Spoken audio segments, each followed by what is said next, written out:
আসসালামু আলাইকুম। Family foods BD recipe channel থেকে সবাইকে স্বাগতম।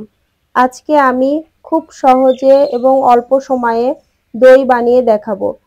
খুব ভালোভাবে জমাট বাঁধবে দইটা এবং হাফ কেজি দুধ থেকে হাফ কেজি দই বানিয়ে দেখাবো। চিনির ক্যারামেল ছাড়া এবং কোনো রকম কালার ছাড়াই দইয়ের কালার অনেক সুন্দর আসবে। তার জন্য আমি নিয়েছি হাফ লিটার দুধ আর দিব আমি হাফ লিটার পানি, অর্থাৎ যতটুক দুধ নিয়েছি সেম ততটুকুই পানি দিব। তাহলে জাল দিয়ে আমার হাফ লিটার দুধ টিকবে। এতে আমার হাফ কেজি দই হবে। চিনি দিয়েছি আমি হাফ কাপ, যেহেতু আমি মিষ্টি দই বানাবো সেজন্য আমি মিষ্টিটা একটু বেশি দিয়েছি। যে যেমন মিষ্টি খাবেন সেরকম চিনি ব্যবহার করবেন। চুলার আঁচটা মাঝারি রেখে দুধটাকে আমি জাল দিয়ে হাফ লিটার বানিয়ে নিয়েছি। এবার এটাকে আমি ঠান্ডা হতে দিব। আমরা সবাই জানি দই বসাতে বীজ দই প্রয়োজন, তার জন্য আমি বাজার থেকে যে কাপ দইটা হয় সেটা একটা কিনে নিয়ে এসেছি। এখন সেটাকে আমি ভালোভাবে নাড়াচাড়া করে দুধের সাথে মিক্স করে দিব।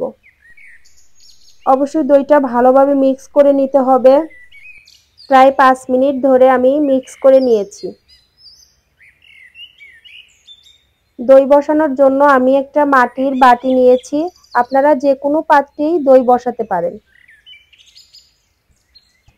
দইটা 3 থেকে 4 ঘন্টার মধ্যেই জমাট বেঁধে যাবে। তার জন্য আমি একটি কড়াই আগে থেকে তাপ দিয়ে নিয়েছি।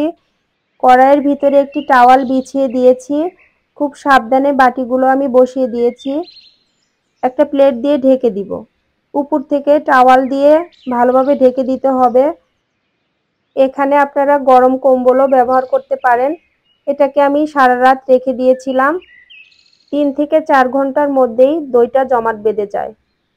তো আমি সারা রাত রেখে দেওয়ার পরে দইটাকে আমি দেখাচ্ছি। খুব সুন্দর জমাট বেঁধেছে। আপনারা দেখেই হয়তো বুঝতে পারছেন কতটা পারফেক্ট হয়েছে দইটি।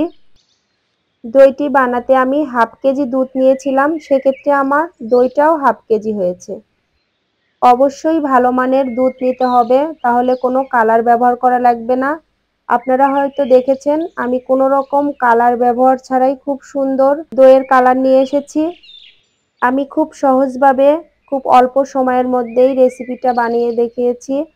আশা করি রেসিপিটা ভালো লেগেছে। ভালো লাগলে অবশ্যই আমার চ্যানেলটাকে সাবস্ক্রাইব করবেন, লাইক, কমেন্ট, শেয়ার করবেন। যারা আমার ফেসবুক পেজ থেকে দেখছেন তারা একটা ফলো দিবেন। সবাইকে অনেক ধন্যবাদ।